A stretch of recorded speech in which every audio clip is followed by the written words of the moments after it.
3. Nah, apakah sebenarnya hanya 3 ini Pak layanan yang ada di layar aplikasi? Sebenarnya tidak ya. Nah, tapi ini mungkin yang paling utama ya. Misalkan yang pertama adalah email security. Email security itu contohnya misalkan Xmail, terus ada PGP, terus layanan untuk akses website ya, akses website. Biasanya kita mengenal HTTP ya, berarti kalau dia secure HTTPS. Jadi jangan bingung ya, jangan bingung kalau misalkan dibandingkan dengan TLS gitu. Nah, jadi beda tempat ya, beda tempat layarnya. Kemudian yang terakhir adalah SSH ya. Nah, jadi ada 3, email security, HTTPS sama SSH. Nah, rekan sekalian, email security. Jadi kalau kita bicaranya email, mungkin ini adalah salah satu fitur atau layanan ya yang pertama yang muncul ketika internet itu ditemukan. Selain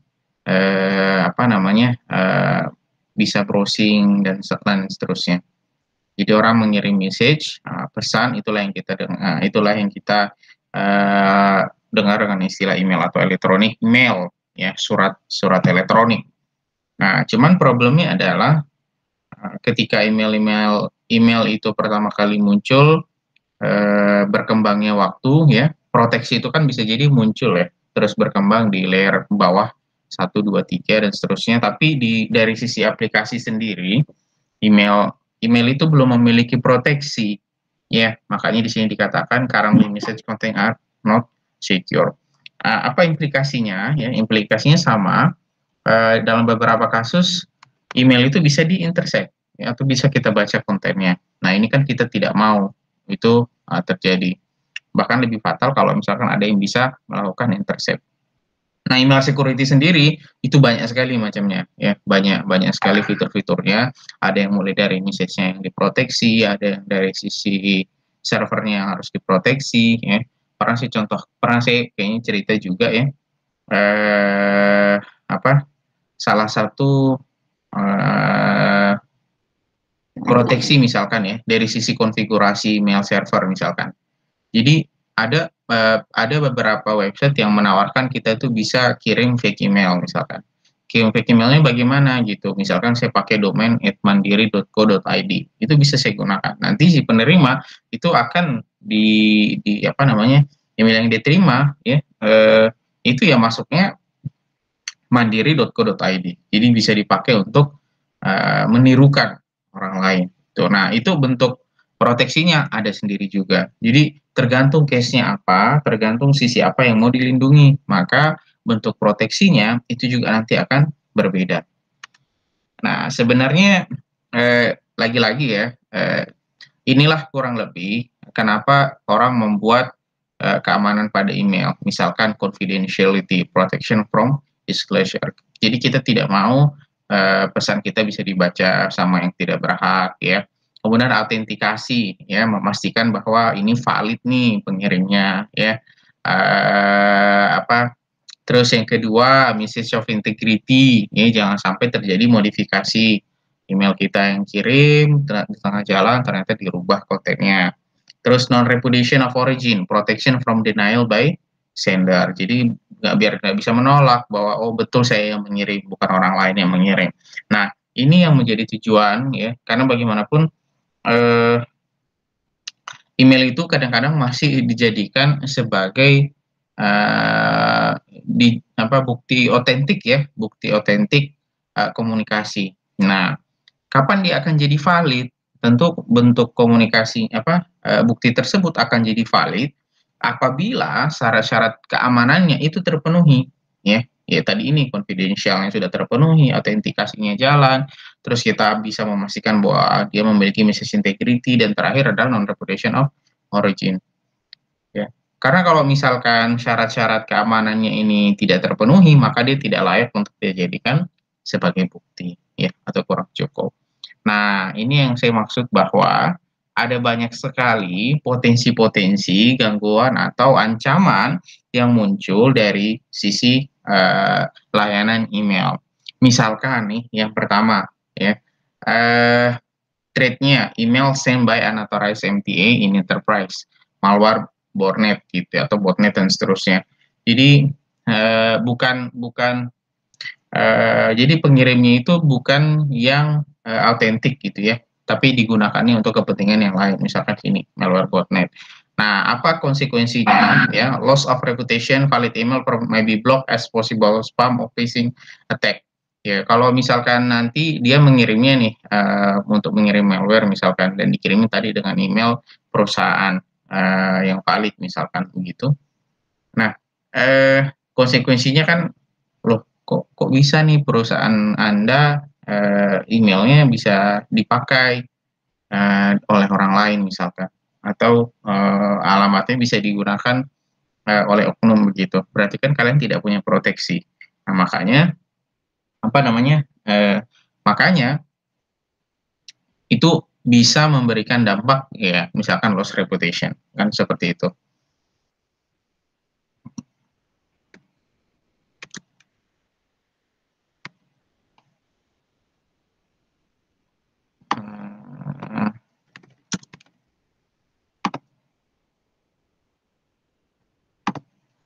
Ya.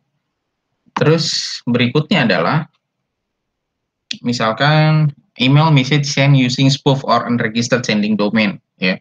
Jadi banyak ya. Jadi ini biasanya kombinasi ya, kombinasi. Jadi menggunakan domain tertentu, kemudian karena dia sudah terdaftar di domain tertentu, padahal itu sebenarnya bukan yang valid. Nah, itu dipakai juga untuk melakukan penipuan. Kemudian phishing ya, phishing. Forge sending address or email address, tujuannya adalah phishing atau spear phishing.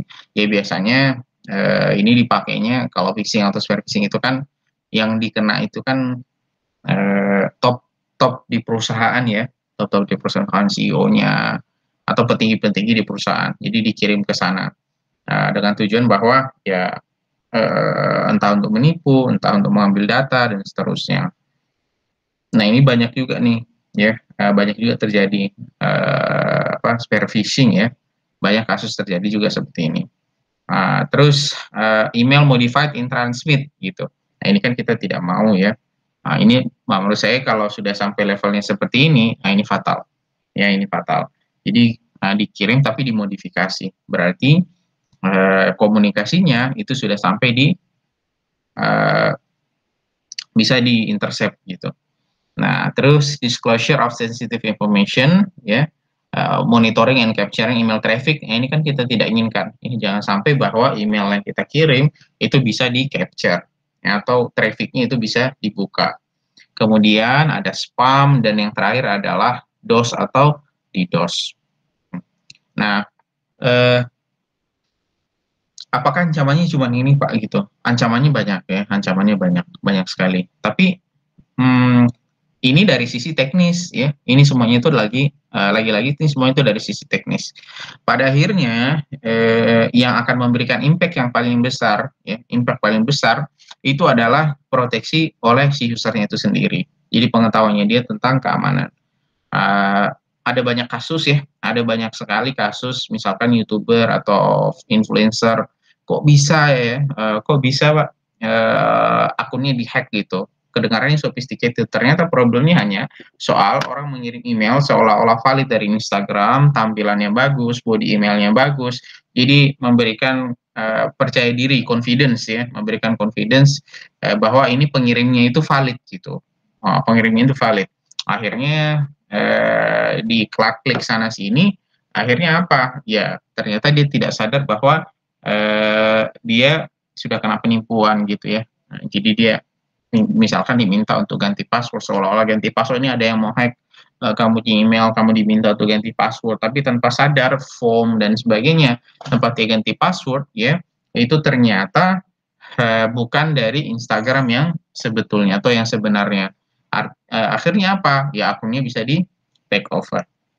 Ya, nah itu bisa terjadi. Nah, apa kira-kira masing-masing mitigasinya? Misalkan ini ya, deploy domain-based authentication technique, digital signature over email. Ya, jadi menambahkan proteksi digital signature. Terus sama, yang kedua juga sama ya, menghindari spoof atau unregistered sending domain. Nah, pastikan ini ada autentikasi juga di sana. Dengan kasus yang ketiga, spear phishing juga sama. Nah, bagaimana kalau dengan kasus yang di bawah ini, di mana konten message-nya yang bisa di-intercept atau dibaca traffic-nya. Mau tidak mau, berarti kita harus menggunakan jalur khusus yang dia itu secure. Dalam konteks ini, TLS itu digunakan. Ya, ingat TLS transport ya. Ingat di transport layer security itu kita bahas ini.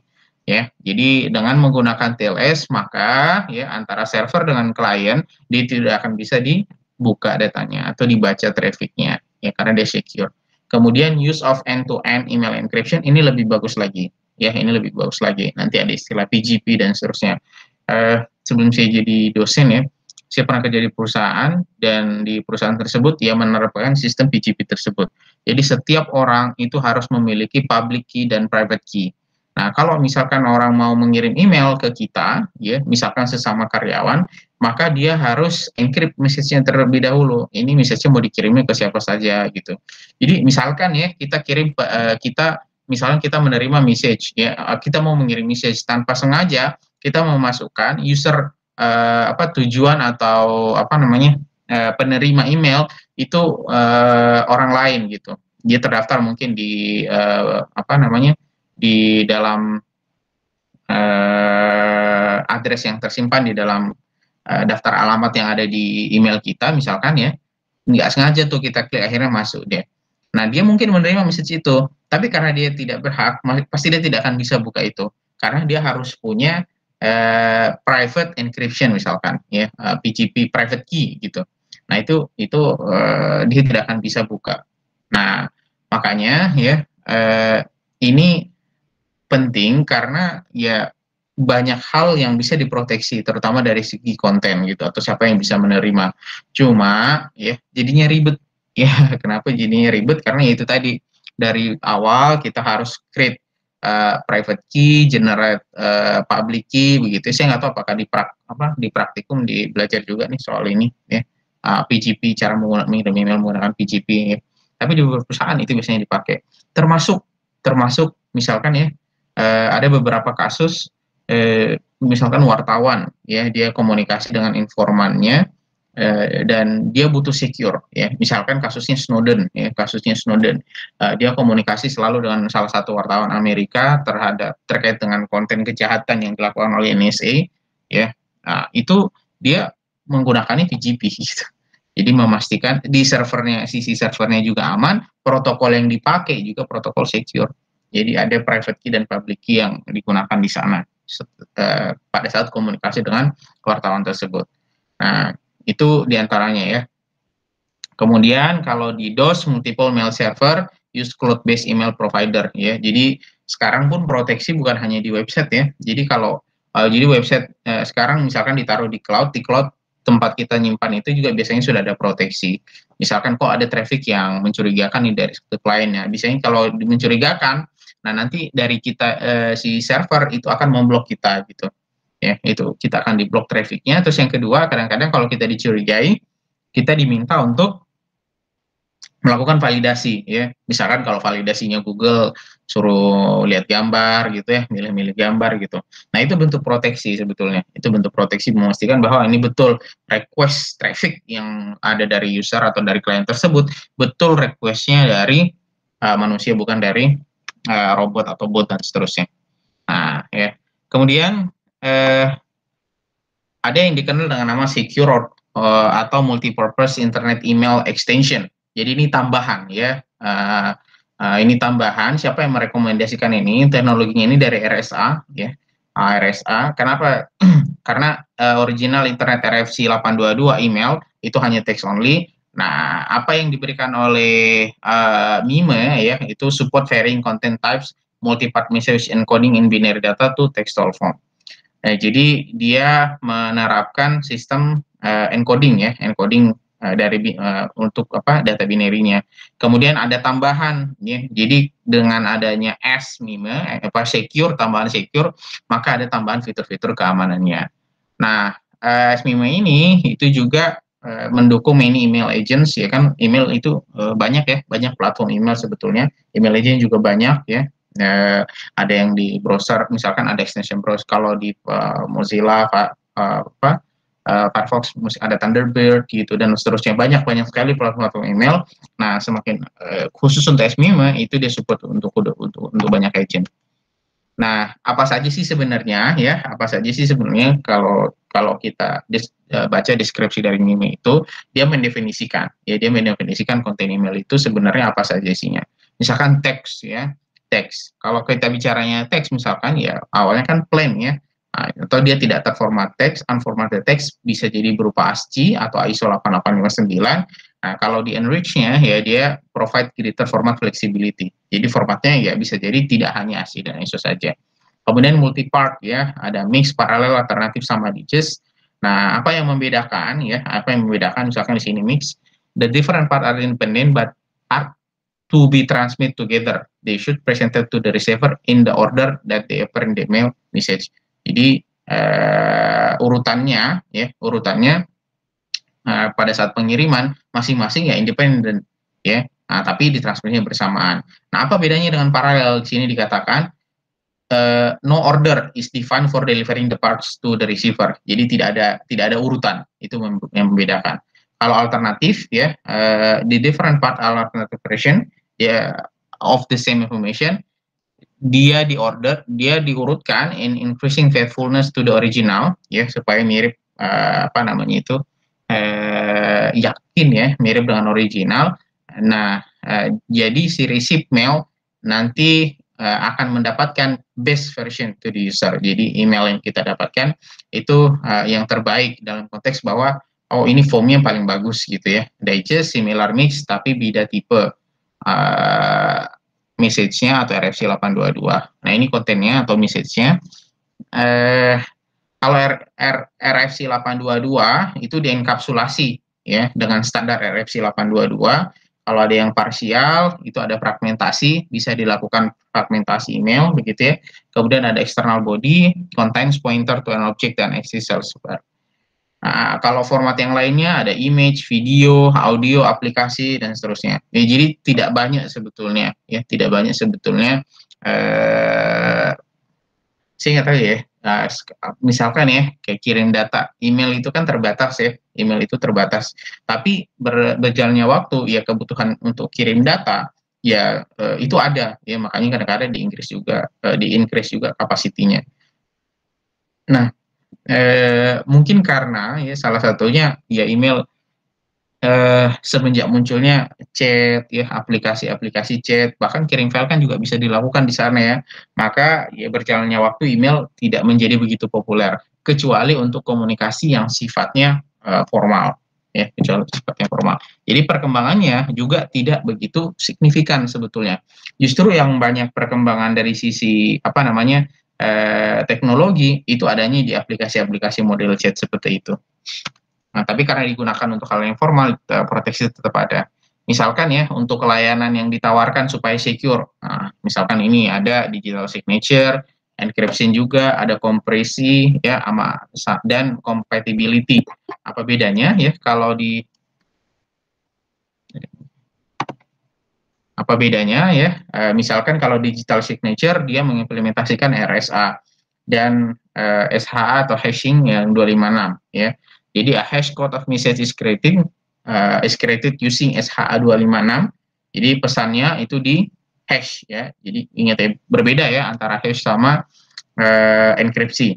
Kemudian dienkripsi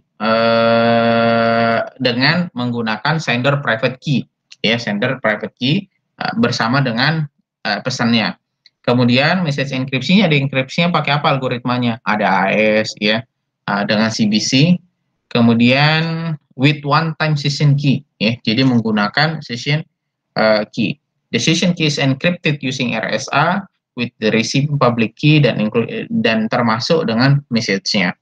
Nah, jadi sama ya kalau kita punya tool yang di TLS, ya ujung-ujungnya adalah itu dia seperti menggunakan blok-blok yang sudah ada, misalkan hash, AES, cuma dia diterapkannya di mana? Nah, dalam kasus ini itu diterapkannya di layer aplikasi.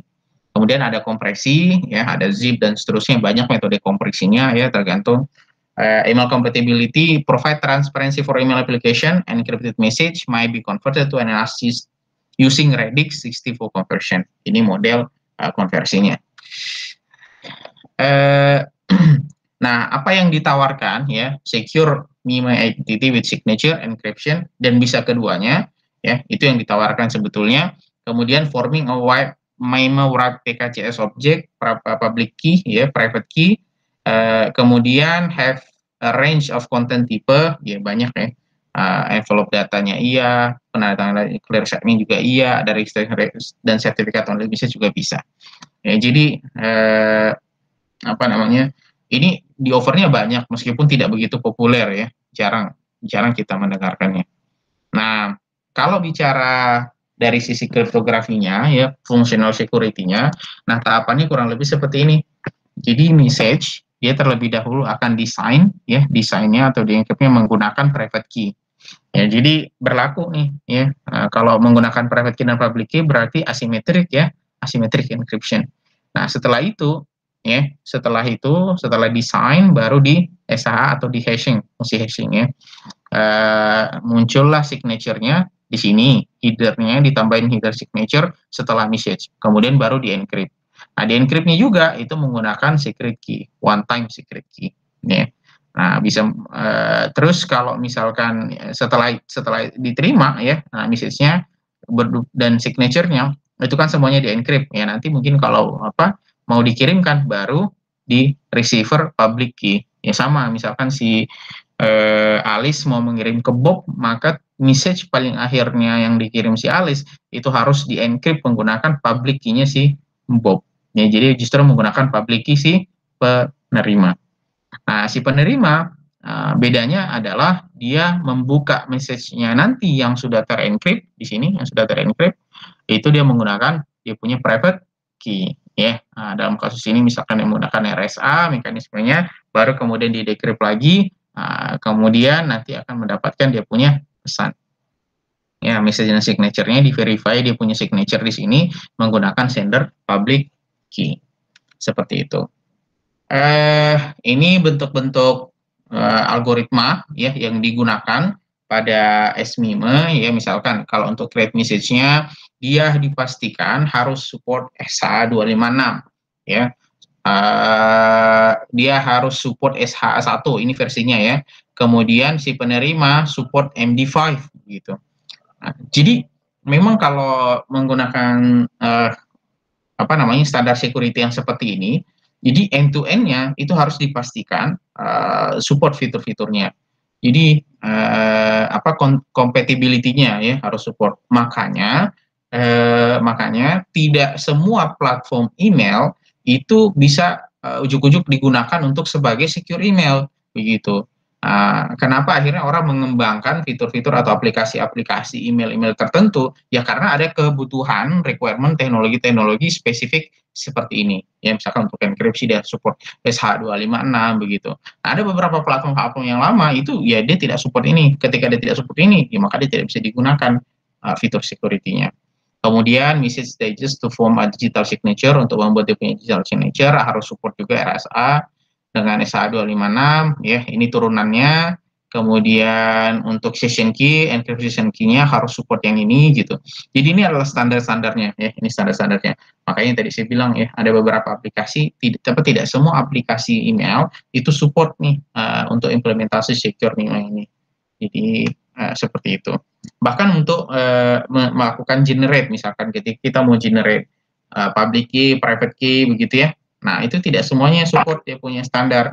Kadang-kadang ya ada yang menggunakan aplikasi, ada yang menggunakan website tertentu. Jadi di website tertentu itu memungkinkan kita untuk mengenerate kita punya private key dan public key, meskipun ya tidak secure ya, karena kita mengerjakannya di websitenya orang lain.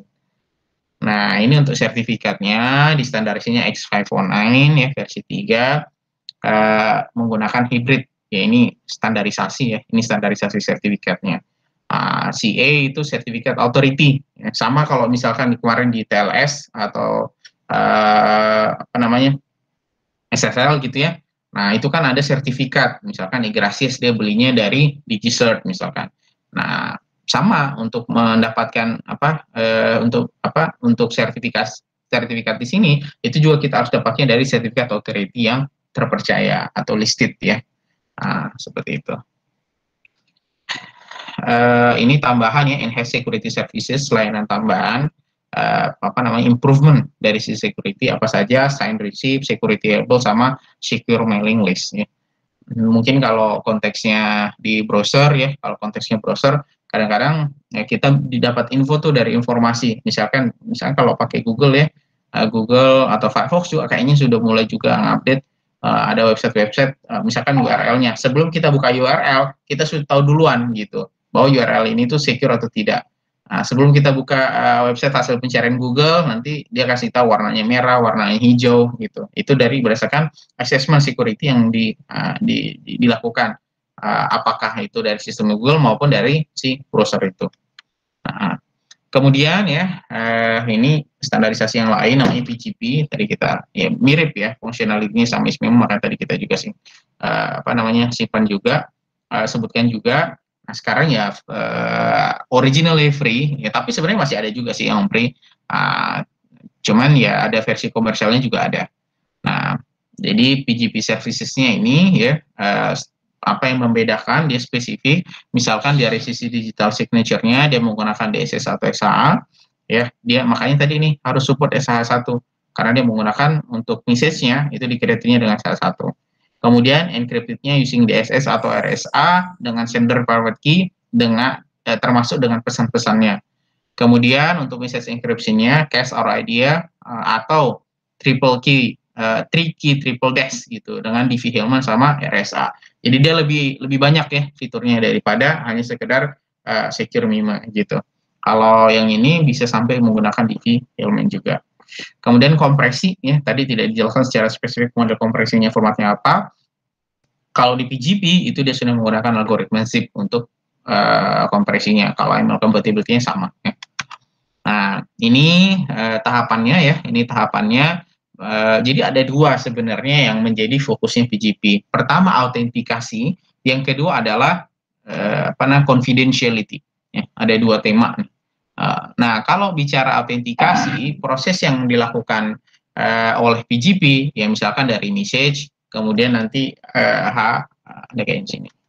Ya, ini yang lebih detail ya, apa saja prosesnya. Ada fungsi hash ya, ada fungsi hash, kemudian ada fungsi public key encryption. Jadi message kemudian dilakukan fungsi hashing ya, setelah itu dilakukan public encryption ya. Jadi menggunakannya apa? Ya, public key-nya receiver. Misalnya saya mau kirim ke A, berarti saya harus encrypt dia menggunakan si public key. Kemudian kita gabung ya, atau concatenate gitu ya, digabung. Append gitu, kemudian dikompres. Nah, kemudian setelah dikompres baru dilakukan symmetric encryption-nya. Encryption-nya menggunakan key ya, menggunakan key. Tapi key-nya dari mana? Key-nya key session, ya session key. Kemudian digabung lagi dengan apa? Dengan public key encryption-nya ya si user tersebut. Nah, akhirnya apa? Endingnya sama. Kita akan mendapatkan message yang sudah yang sudah terenkripsi, di mana yang message yang sudah terenkripsi itu sudah terdapat signature juga di dalamnya ya, seperti itu. Itu kalau nah apa yang membedakan ya, kalau authentication only setelah fungsi zip ya, itu tidak terdapat lagi fungsi tidak terdapat lagi fungsi yang bagian sini nih ya, fungsi enkripsi kalau authentication only. Kalau misalkan dia hanya terdapat confidentiality tanpa mendapatkan autentikasi, maka blok autentikasinya dihilangkan. Jadi message dia langsung di zip ya,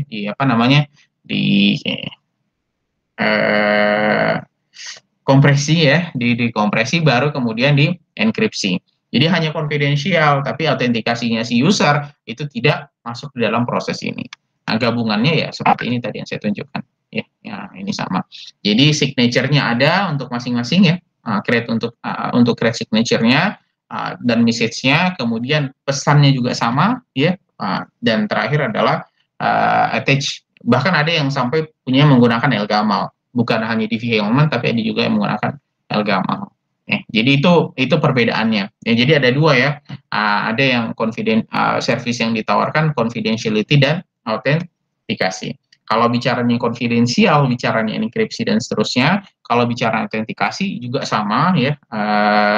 Tapi kepentingannya adalah untuk proteksi user. Seperti itu. Nah, kalau di summary-kan ya PGP atau operasi PGP, misalkan kita punya file ya, kemudian apakah kita butuh signature ya untuk proteksi autentikasi usernya? Oh, kalau nggak butuh ya berarti bisa langsung dikompres. Nah, kalau misalkan seperti ini, maka kita hanya kalau misalkan seperti ini, berarti kita tidak butuh yang namanya proses autentikasi. Nah, proses berikutnya ditanya apakah butuh confidentiality. Kalau butuh confidentiality baru kita melakukan fungsi enkripsi ya, seperti itu. Jadi autentikasi itu selalu berhubungan dengan user, dalam hal ini adalah signature-nya dia.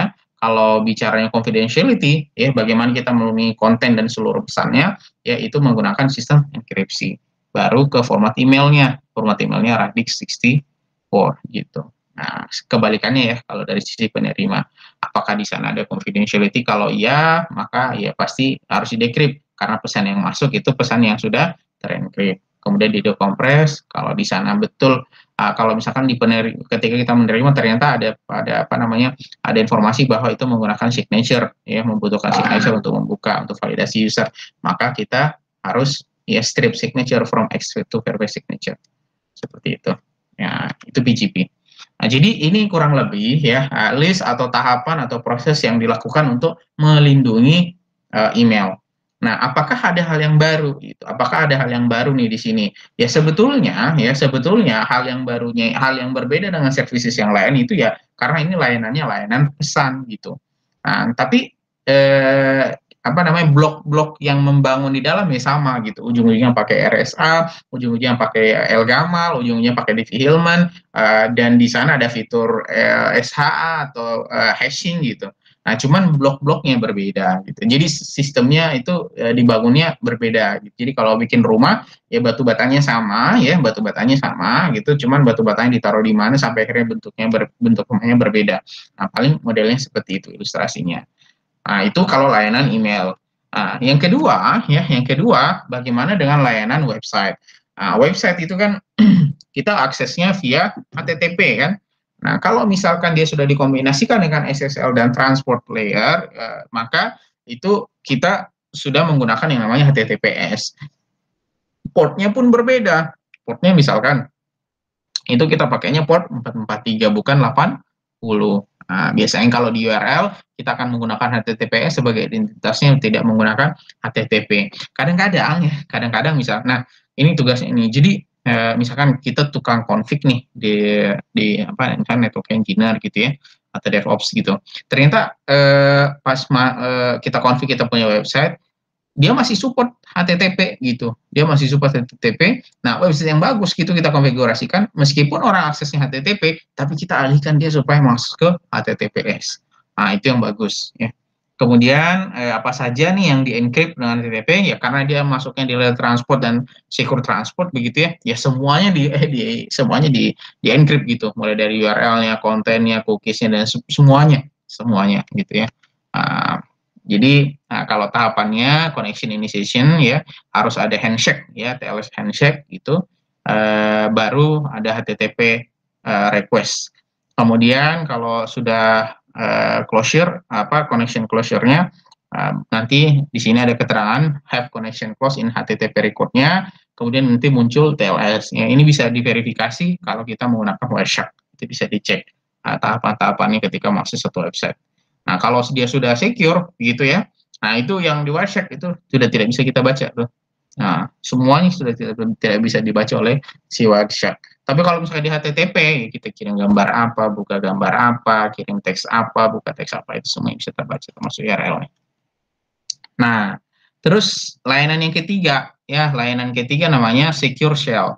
Jadi mungkin ada yang pernah pakai Telnet ya.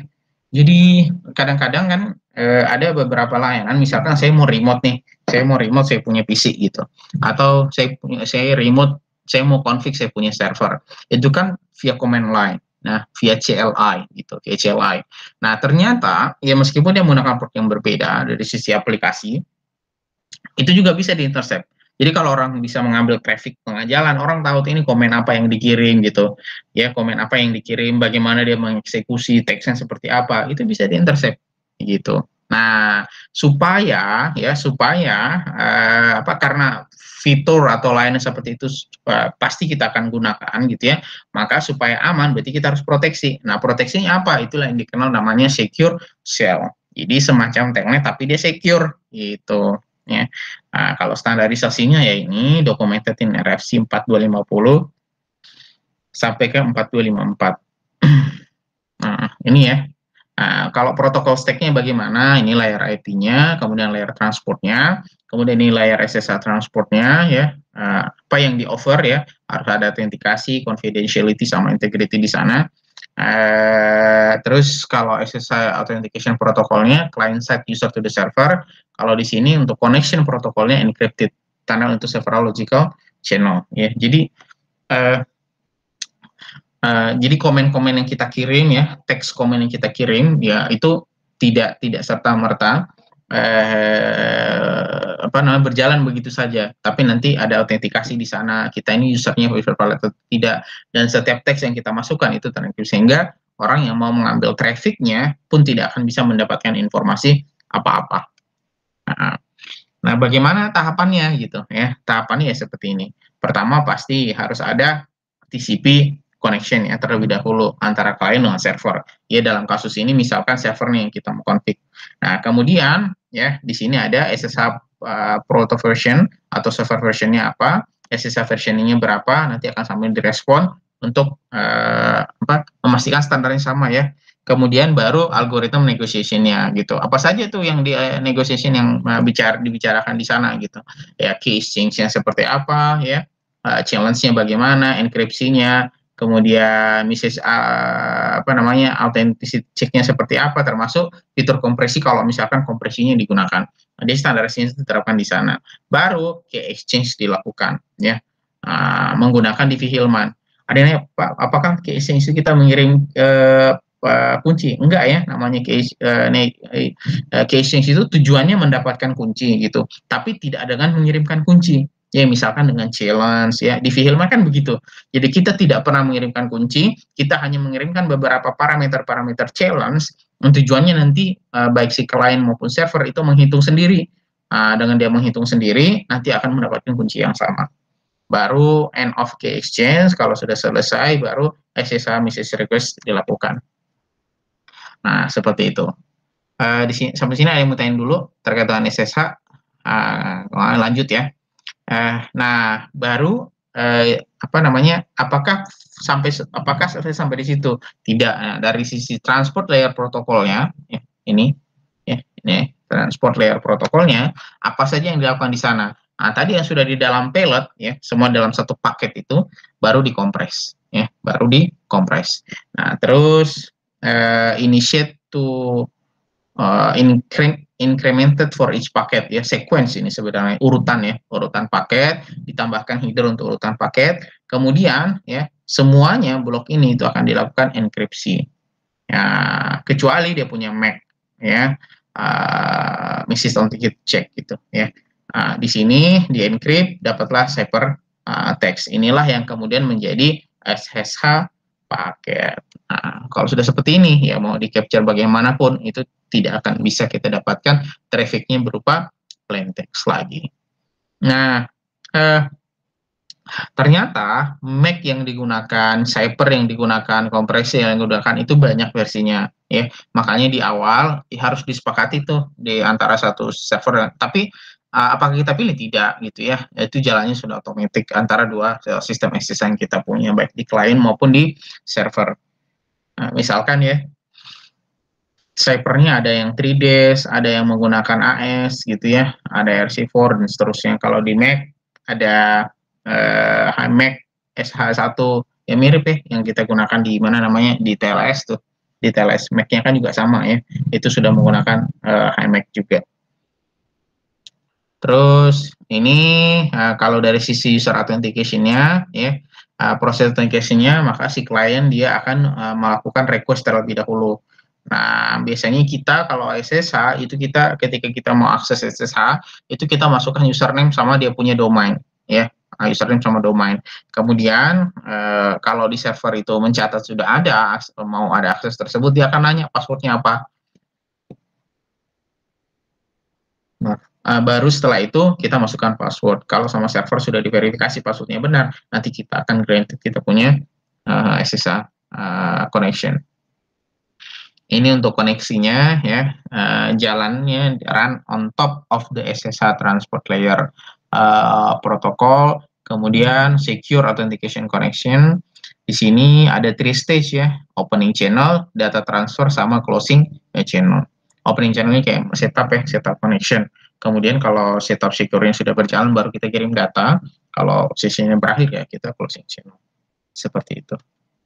Nah, ini ya example of connection protocol message exchange ya. Di sini ya, open dia punya channel terlebih dahulu. Kalau semuanya confirm ya, semuanya confirm between client dan server, baru data itu dikirimkan. Jadi datanya itu ya data teks saja sebetulnya ya, namanya juga SSH gitu. Nah, tapi kadang-kadang tapi sebenarnya SSH juga bisa sampai kirim file gitu ya. Nah, baru kita close. Nah, terus ada metode yang lain namanya port forwarding. Nah, port forwarding ini salah satu useful feature of SSH, dikenal juga dengan istilah SSH tunneling. Nah, SSH tunneling. Apa itu? Ya, allow insecure application to run over secure SSH. Jadi memungkinkan kita untuk mengakses secure SSH. Ada 2 tipe, ada local forwarding sama remote forwarding. Kalau yang mau di keamanan gitu ya, ini penting ya, orang network engineer ini penting nih, port forwarding. Termasuk hacker, kalau ada yang mau jadi hacker juga penting nih port forwarding. Jadi bagaimana caranya memaintain, misalkan kita sudah dapat akses nih ke satu server, kemudian kita melakukan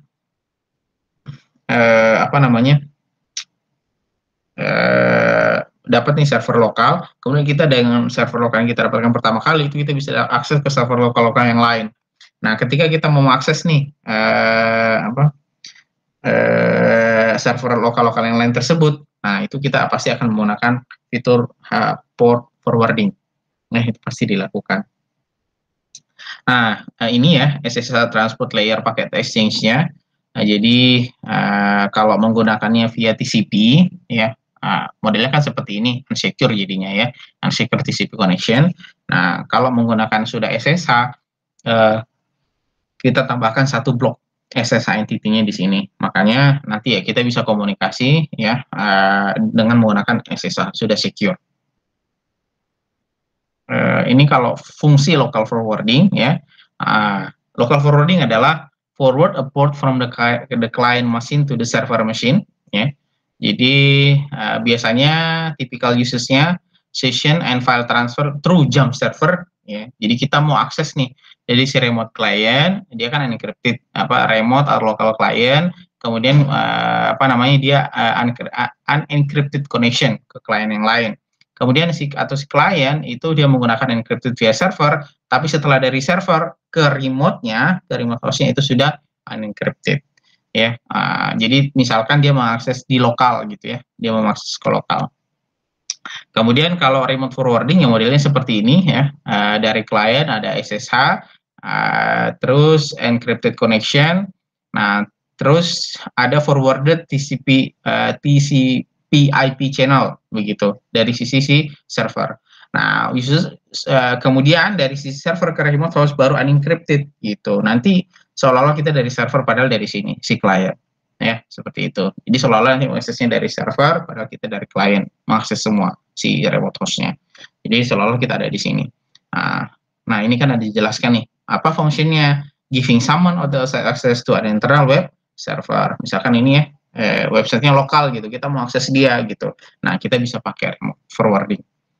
Kemudian exposing an internal web application to the public internet. Jadi yang tadinya misalkan remote tidak bisa diakses oleh publik, dengan hal ini itu kita bisa akses dia melalui publik ya. Misalkan saya mau config server atau host yang ada di mana namanya di data center. Nah, hanya bisa diakses kalau kita lokal. Nah, salah satu cara agar itu bisa diakses dari luar, yaitu kita bisa menggunakan port forwarding SSH, ya, dari luar itu bisa dilakukan. Seperti itu. Nah, ini kurang lebih ya pembahasan kita mengenai fitur-fitur security atau bagaimana enkripsi, kriptografi, dan seterusnya itu diterapkan di layer aplikasi. Nah, pesannya adalah, jadi ternyata karena di layer aplikasi itu kan format layanannya banyak ya, format servicesnya banyak. Nah, fitur keamanan yang diterapkan di masing-masing layanan tersebut itu juga berbeda-beda. Itu juga berbeda-beda. Tapi kalau kalian perhatikan, ya bloknya atau batu batanya itu sama, ya. Dasar-dasarnya adalah yang kita sudah pelajari sebelumnya di di sebelum UTS ya, mulai dari RSA, DV-Hillman, kemudian El-Gamal dan seterusnya gitu, fungsi hash gitu. Nah, cuman penempatannya berbeda di dalam sistem gitu ya. Oke, kurang lebih ini rekan-rekan sekalian yang bisa saya sampaikan terkait dengan keamanan di layer security ya, di layer security.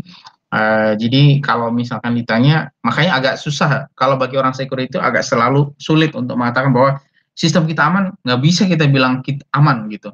Karena proteksi itu ada di banyak layer, artinya apa? Ancaman itu juga bisa jadi terjadinya di banyak layer gitu.